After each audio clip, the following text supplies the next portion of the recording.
You know, I was thinking the last chapter that we had a lot of dialogue in it, a lot of it talking about Tserriednich's backstory and his background as a person growing up who was a prince of this Kakin empire, and how he's a guy that kind of came from privilege, and he was always exceptional at everything that he had done. He was an exceptional person, but coming from a place of wealth, status, luxury, privilege, and all of that.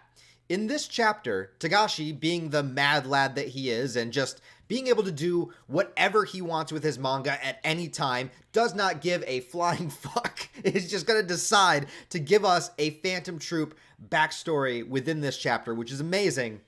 And I started thinking about Chrollo, and I started thinking about Chrollo and Tserriednich, and then eventually getting to Kurapika, kind of this pyramid we're building of these connected people that all had really, really different backgrounds. But we have Chrollo here, who is presented in this chapter to be a very inquisitive, outgoing, kind of smart, intellectual, established person, this child, but in this place that is the exact opposite of how Tserriednich grew up, where instead he is in this place that is disregarded by society. The people here have no wealth, they have no status, they have no identities. This is where people go when they have nothing. It is beyond just losing things or being homeless. This is a place, a city, or a makeshift city of just absolute misfits that have been just torn away from society, have no place to call their own, have no society, have no place to fit in.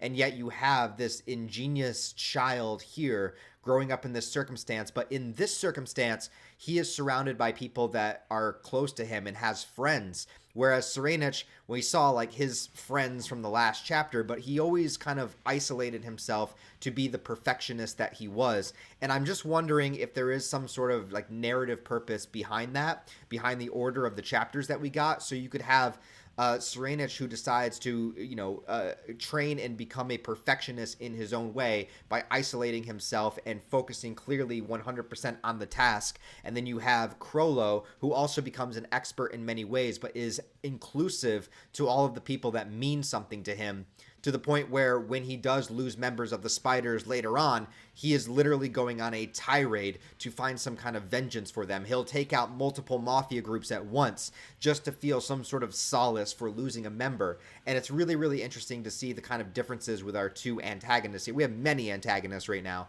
but with those two in particular, and how they may link up to Kurapika. Because this chapter, I haven't even gone into it yet. Sorry.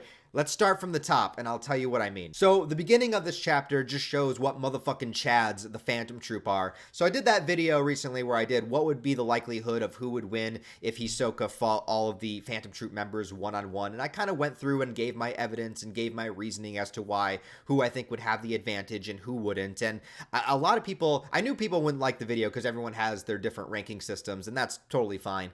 But I knew people wouldn't like it because I feel like there's a subset of the Hunter x Hunter audience that drastically underestimates the Phantom Troupe. And I don't know why, because we have had nothing but clear evidence throughout the entire manga that these guys are legit. Like, they don't fuck around, they get things done, and they do things that nobody else can. And with their group efforts and their camaraderie, they're able to accomplish so much more. In the beginning of this chapter, we've talked about the rooms that the High Ali is bringing people in that, transports them somewhere else where they're basically spawn killing people to get more powerful. And the Phantom Troupe was told about this. We have Finks, Nobunaga, and Phaeton, who are three of the most powerful members that are all together right now. And the guy, I keep forgetting the guy's name with the glasses, but he's talking to Hinrai, and he's basically saying, yeah, we told the Phantom Troupe about this room. People go in, they disappear, they spawn somewhere else, they're going there, and they're like, well, what's their countermeasure? What did they say about it? And they said, we don't give a fuck if it is a trap. Okay, they didn't use that language because Togashi keeps it PG-13 and I don't, but that's what they do. They just roll up to the door, not even caring whatsoever it's a trap, because they have such confidence in their abilities, such confidence in their camaraderie, and such confidence in just who they are as people and their nen abilities that they don't care if it is a trap. They don't care if they do get transported instantly somewhere else. The only time that it even comes up as maybe an issue is if we get transported off the ship, and Nobunaga's like, I don't really think they would do that because they're trying to, they're trying to get more powerful. So I don't really think they would do that. it's kind of a good idea. We'll keep it in mind, but we don't really care. Like, they don't give a flying fuck, dude. This is the Phantom Troupe, and I don't think people should downplay the Phantom Troupe, dude. These guys are legitimate. They are some of the most powerful antagonists in Hunter x Hunter, and they are so chaotic yet organized, and it all comes from the backstory of Meteor City and where they came from and how they formed their group, which is expanded on in this chapter very, very well, where Nobunaga says they're searching for a purpose. And coming from a place like what Meteor City is supposed to be, where you have no lineage, you have no background, you have nothing to fall back on, you have no family name, you have no wealth, you have nothing. So the only place to go from nothing is up. And we flash back and we see Chrollo as a child, and he's hanging out with a couple of Phantom Troupe members that we recognize. Interesting enough, Nobunaga is not in the flashback, but his character is the one that initiates the flashback. I thought that was interesting. But we see them as children, and we see Chrollo hanging out with Shalnark and Franklin. And we see kind of like rival kids at the time. Now, I don't think that they're actually like rivals. I think just everybody just recognizes when you're in a place like this where there is no social order whatsoever, pretty much everything is by what you can take from other people, right? And so the power that you display, the dominance that you display. So I think that this is just par for the course, and they just understand this. I think sometimes Chrollo's little group of friends will probably get one up on Uvogan, and then sometimes he'll get one up on Finks. And I think that even though the kids are kind of fighting with each other, I think that there's this sense of understanding behind it, that it's not personal, and this is just how we live out here. So we have Chrollo, Shalnark, and Franklin as one group, and then we have Uvogan and Machi as one. And Machi, as a little child, reminds me of the feral child from The Road Warrior, if you guys know what I'm talking about. It's an older movie. I don't know if you do, but yeah, that's what she looked like to me. And then you have Finks and Phaeton rolling up on a motorcycle, stealing this video cassette from Chrollo, but Chrollo switched it out, so they didn't take the one he actually wanted. And then he goes into what looks like the only mansion that exists here, where you can kind of study and look at things and watch things. This is where they set up, where you're actually able to watch a videotape. And he goes in there, and Pakunoda is there, which is great to see.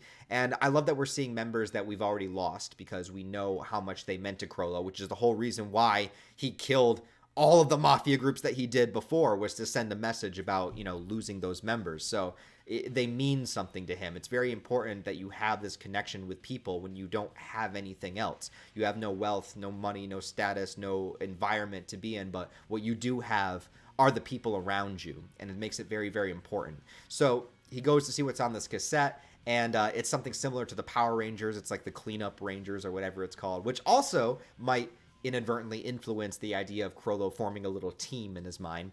And he comes up with creative things he wants to do with it, something that a little kid would come up with. None of them have Nen yet. None of them, I'm assuming, have killed anybody yet. I mean, maybe they have, I don't know. But I don't think so, because they're all just children right now.